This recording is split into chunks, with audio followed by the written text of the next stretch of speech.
আশা করি সবাই ভালো আছেন, সুখে আছেন, শান্তিতে আছেন, প্রেমে আছেন। আজকে আলোচনা করব ডিগ্রি নিয়ে। অনেকে বলে হাই ডিগ্রির গ্রহ খারাপ, আর লো ডিগ্রির গ্রহ সেও খারাপ, অর্থাৎ মাঝামাঝি গ্রহ হচ্ছে ভালো। দেখুন, এখানে একটা ভুল কনসেপশন। এটা গ্রহের কিছু নেচার আছে। যেমন একটা সাধারণ কথা বলি,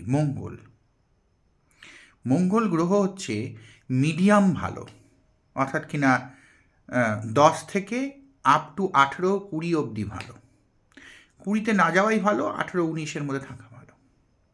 দেখুন, মঙ্গলের অ্যাক্টিভিটি কী? মঙ্গল হচ্ছে পরিশ্রম করবে, ছুটোছুটি করবে, দৌড়দৌড়ি করবে, বডি বিল্ডিং করবে, ফিজিক্যাল এক্সারসাইজ করবে, এইগুলো করবে। মঙ্গল বুদ্ধি থাকবে, কিন্তু খুব তাৎক্ষণিক বুদ্ধি, হঠাৎ করে কোনো ডিসিশান নেবে, এই ধরনের। সুতরাং এটা যদি খুব বেশি ছোট হয়ে যায় তাহলে হয়ে যাবে ছেলে মানুষই, আর খুব বেশি যদি বড় হয়ে যায় তাহলে হয়ে যাবে বুড়োটে। এবার আসি বৃহস্পতি।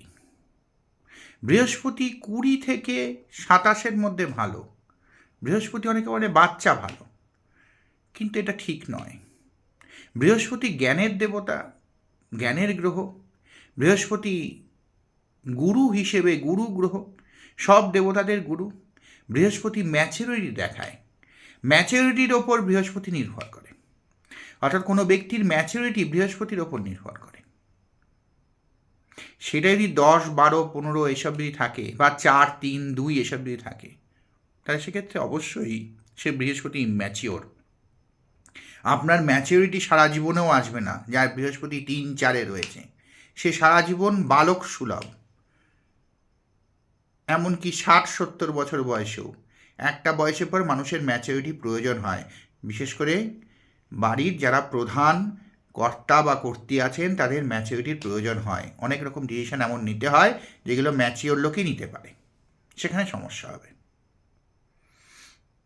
এইভাবে যদি শুক্র যদি হয়, শুক্র সবসময় 18 থেকে 26-এর মধ্যে ভালো, তার বেশি হওয়া ভালো না। শুক্র ভোগ, বাসনা, কামনা, ওয়েলথ, সৌন্দর্য, অ্যাট্রাকশান অপোজিট সেক্সের প্রতি, মানে আপনার নয়, আপনি অপোজিট সেক্সকে কীভাবে অ্যাট্রাক্ট করবেন সেটা, এইগুলোকে বোঝায়। এবার এটা যদি খুব বেশি বুড়ো হয়ে যায় তাহলে আবার মুশকিল, আবার খুব বেশি ইয়ং হয়ে গেলেও মুশকিল। শুক্র যদি 8 থেকে, বেশিরভাগ সময় দেখা যায় শুক্র যদি 8 থেকে বা 4 থেকে 10-এর মধ্যে যদি থাকে, তাহলে সেক্ষেত্রে তার মধ্যে অন্য ধরনের সমস্যা দেখা যায়। মানে ম্যাচুরিটির অভাবের জন্য তার শারীরিক সম্পর্ক প্রচুর হয়ে যায়, এরম হতে পারে। অবশ্যই এটা কিন্তু কোনো ফিক্সড নয়, এটা অন্যান্য গ্রহের ওপরও নির্ভর করে, কিন্তু এটা জেনারেলি শুক্রের সেক্ষেত্রে ইম্যাচুরিটি দেখা যায়, এবং ভোগ বিলাসের জন্য সে প্রচুর টাকা পয়সা নষ্ট করে ফেলতে পারে, এটা দেখা যায়।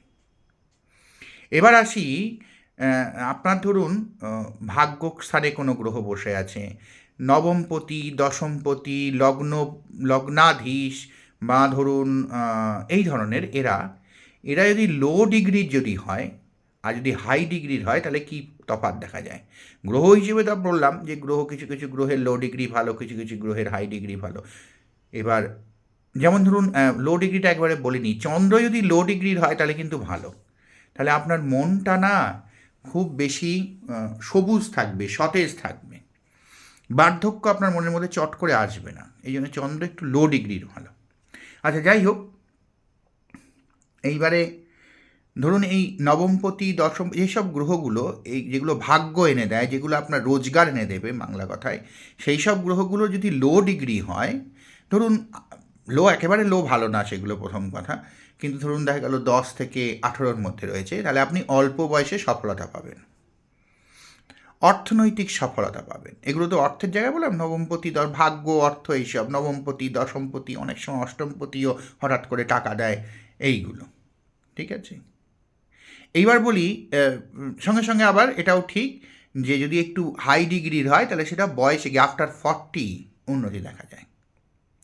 এবার বলি অষ্টমপতি যদি আবার লো ডিগ্রির হয়, তাহলে মনে রাখতে হবে আপনাকে 20 থেকে 40 বছর বয়স অবধি, যখন ছেলে হলে আর কি, মেয়ে হলেও তাই, 20 থেকে 40 বছর বয়স অবধি আপনাকে একটু সাবধানে থাকতে হয়, এখন এদের অ্যাক্সিডেন্ট প্রবণতা বেশি হয়। এবার 40 বছরের পর থেকে যেহেতু লো ডিগ্রি রয়েছে, তাদের আর কোনো সমস্যা থাকে না।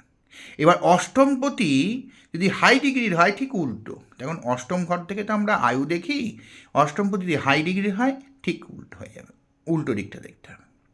অর্থাৎ সেক্ষেত্রে বয়সে গিয়ে অ্যাক্সিডেন্ট হওয়ার সম্ভাবনা থাকে। অন্যান্য গ্রহের অবশ্যই প্রভাব আছে, এটাও মনে রাখতে হবে। এই হচ্ছে মোটামুটি ব্যাপার আর কি। শনি যদি ইয়ং হয় তাহলে সবসময় ভালো, শনি খুব বয়স্ক ভালো না, শনি খুব ছোটও ভালো না, অর্থাৎ 4, 5, 3, 2, 1, 0 ডিগ্রির কোনো গ্রহ ভালো না। আচ্ছা, কোনো গ্রহই যদি 28 পার হয়ে যায় তাহলে সেটা ভালো না। 28 পার হয়ে গেলে সেই গ্রহ সেই জায়গা, মানে তার যে ঘর, সেই ঘর থেকে সে আস্তে আস্তে সরে যাচ্ছে, সেক্ষেত্রে খুব একটা ভালো না। সেটাকে খুব বেশি বৃদ্ধ হয়ে গেল এবং পাশের গ্রহে সেই ইম্প্যাক্ট দিতে আরম্ভ করলো, এটাও মনে রাখতে হবে।